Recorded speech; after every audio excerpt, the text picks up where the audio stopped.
We don't have a big marketing budget.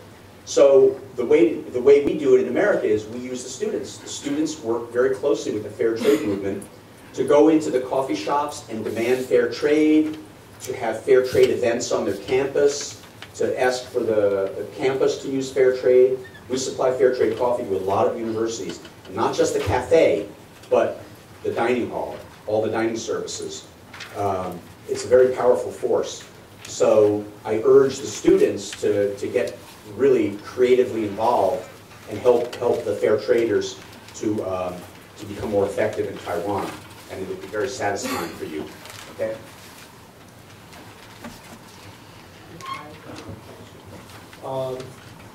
You know, the fair trade movement has a long way to go, and the coffee, fair trade coffee, how do you know about the other commodities in addition to coffee? Would you guys Oh, sure. Yeah. Okay. Well, Dean's Beans, we sell coffee, we sell sugar, and we sell cocoa, chocolate. Those are our three commodities. 90% of our business is coffee, but we also do sugar and cocoa. But we get our sugar and our cocoa from the same farmers who grow our coffee. So for us, that's our way of increasing economics in the same village by having alternative sources of income for the farmers. So in the fair trade world today, there's fair trade coffee, sugar, cocoa, tea, rice. There's fair trade rice. What else you got? Cotton. Fair trade cotton, yeah. All of Dean's Beans shirts are fair trade organic cotton. Fair trade handicrafts, fair trade jewelry. There's a fair trade bananas. There's a lot of fair trade products because fair trade isn't a product, right? It's an economic relationship. So anything can be fair trade. In fact, I have two women who are graduate business students in America. After I gave a talk like this, they came up to me and they said they had an idea. They want to make fair trade wedding dresses. Yeah, so they have a business plan now, and they're going out to seek money to do fair trade wedding dresses. It's brilliant. So fair trade is a concept about the relationship you want to have with the producer. That's what it is. It's respect and dignity in both directions, which is very different from ordinary commerce. But it can be applied to anything. So right now it's in a number of things. We also sell fair trade soccer balls, right? And we give them to high schools. We give them to high school soccer teams if they teach a fair trade curriculum along with the ball so that the students learn about fair trade. So there's many ways to express it. Anything can be fair trade, okay? But for me, coffee's the big thing.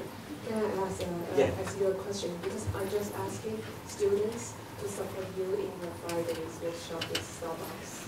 Uh-oh. Yeah. Oh, yeah. Is that good thing? Well, it's interesting. You know, this is my first trip to Taiwan, yeah. So I don't really understand the culture, right? Yeah. And I know that the culture here versus China is a little different, but I'm assuming it's not as conflictual as it is in America. You know, when we have a forum in America, everybody's yelling at each other and, you know, hitting each other and throwing pie in the face. You know, that's what we do. But my understanding is that things are a little more polite around here. So I'm a little concerned about Friday. I'm going to be in Starbucks, so I don't want to be insulting to the host, and yet I must tell the truth. So I don't know what Friday is going to look like. But it's going to be fun. Yeah. So I have a question that you have mentioned very important things that you want your business model to be copied. Yeah. Yeah. So I'm interested about how you participate the process of fair trade movement, because I know the history about fair trade, and they start to institutionalize, and there's a fair trade market in recent years. Yeah. I wonder what is your role with that, and how you expand your business model to other products or other countries. Well, first off, put that down so I can see everybody. Education about fair trade and social justice is part of our mission. So the first thing I do is I do a lot of talks in business school, in universities, at churches. I speak at the United Nations once every year. I get invited to speak at the United Nations in New York. And I do that a lot. So that to me is a great way of getting information out. And from that, we encourage a lot of people to try, like wedding dresses, to try different things. So that's the first thing. The second thing is we participate in a lot of fair trade movement events. So where people are sitting around, the fair trade players are sitting around and talking about what are the problems in fair trade. You know, how do we evolve the system to make it better? Because there's a lot of issues. I mean, there's a lot of problems with fair trade. But of course there are. It's a human construct. You know, my belief about social justice, social change is not a formula. It's a process. It's a process. So it always comes down to a formula. Okay, this is how we do fair trade. It's like, that's nice. But if we learn that there's a problem, we have to be willing to change it. But what happens, and you said it exactly, it becomes institutionalized. And whenever something creative becomes institutionalized, that is the seed of its destruction. Whether it's the Catholic Church or it's fair trade. You know, if Jesus came back and saw the Catholic Church, he'd say, this is crazy. This isn't what I was talking about. The institution is often not the same as the creative impulse. So fair trade is the same way. Fair trade is this great creative impulse for social justice, but how it became a formula, after a while we find, oh, you know, this isn't working. We have to make some changes. But the institution around fair trade resists the changes. Why? It's their job. They don't want to lose their job or change their job. So it's very difficult to change things once they become institutionalized. So that's why I always say it's a process. So I have more faith in the process than the particular institution. So for example, the price that's get paid to farmers. Every year or every few years the farmers say, it's not enough, we need more. So that has to be visited again. And sometimes there's resistance from fair trade organizations. They say, no, we don't want to give the farmers more money. But then again, the major organizations in Europe, they say, no, we have to have this dialogue, and we change the price. Or sometimes we find that the rules don't work very well.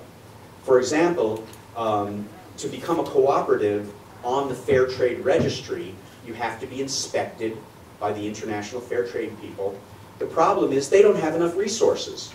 So there's a list of about 400 cooperatives who are waiting to get in the Fair Trade Registry. They're waiting because the Fair Trade Organization doesn't have the resources to examine each one. So does that mean those co-ops aren't fair because they're not on the registry? It's not their fault. So that's a kind of issue we have. So we work with co-ops that aren't on the registry yet because I don't think it's fair that they're prohibited from participating in fair trade. So we work with them. In reaction to that, the Fair Trade Organization said, oh, okay, if you're willing to buy from that cooperative, we will put them at the top of the list. So that changed the dynamic. So now the cooperatives are going around and finding committed buyers.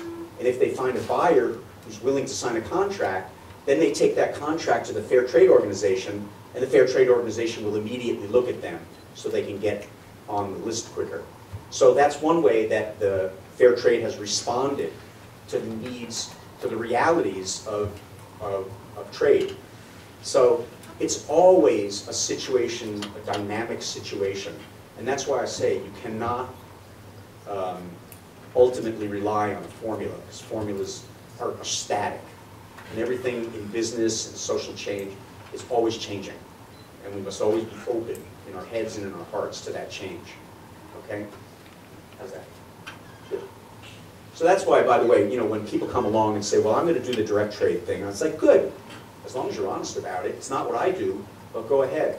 When I was younger, and I met the guy who created fair trade in Europe, his name was Bert Beekman, very nice guy. I met him when I was first starting out in coffee, and I said, you know, I like your model, but this is what I think is wrong with it, this, and this. And he said, you know what? I created this model, we institutionalized this model, but it's up to the next generation to change it to reflect its realities. And I thought, wow, I'm getting a blessing from the guy who created this thing. So now I turn around to people who come on board and say, well, we're doing this thing differently. And I say, that's great. You know, it's your turn to learn from what we did and take it to the next level that reflects your reality. As long as you do it with dignity and integrity, go out and try it. That's what I do. 我知道后面还有很多问题哈，不过现在已经2点了，我们先请主任给我们做一个 ending remark， 好不好？然后我们再继续讨论。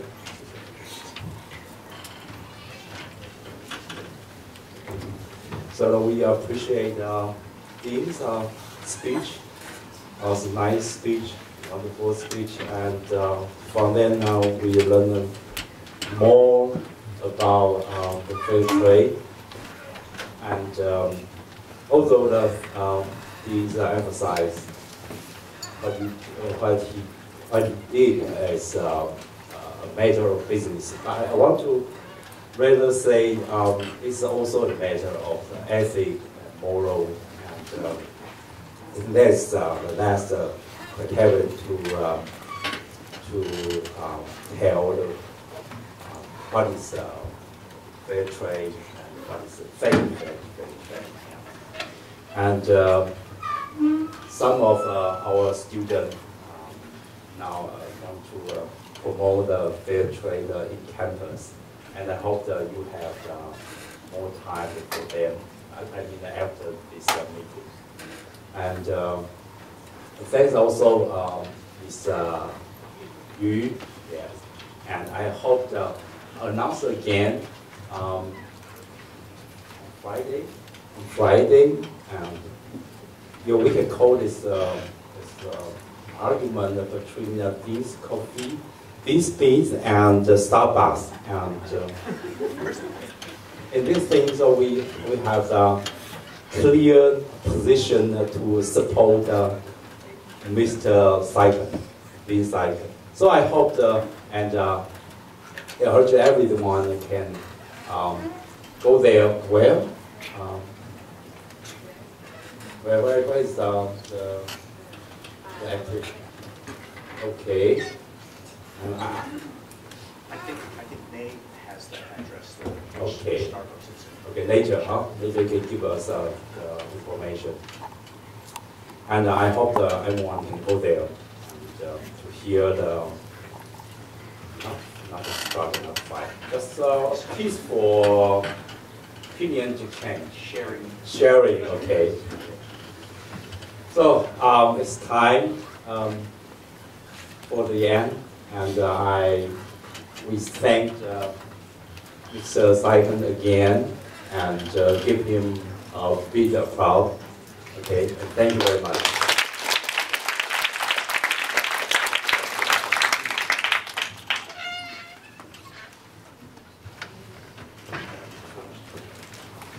Now, 谢谢Dean，谢谢宛如哈，也谢谢所有今天来参加这一场活动的现场各位同学。让我们一起共同努力，让辅大，让台湾更多的公平贸易在我们周围出现，改变我们作为消费者、作为生产者整个经济体系里面彼此互动的关系，不要再疏离，能够成为真正人与人之间的一个公平贸易，有正义、有温暖、有热情的一个社会跟经济体。好。那就谢谢大家，我们先到此结束。因为Dean他下一场还马上要赶场，他说2点10分他就必须要离开，所以我必须在这边结束。好，谢谢大家。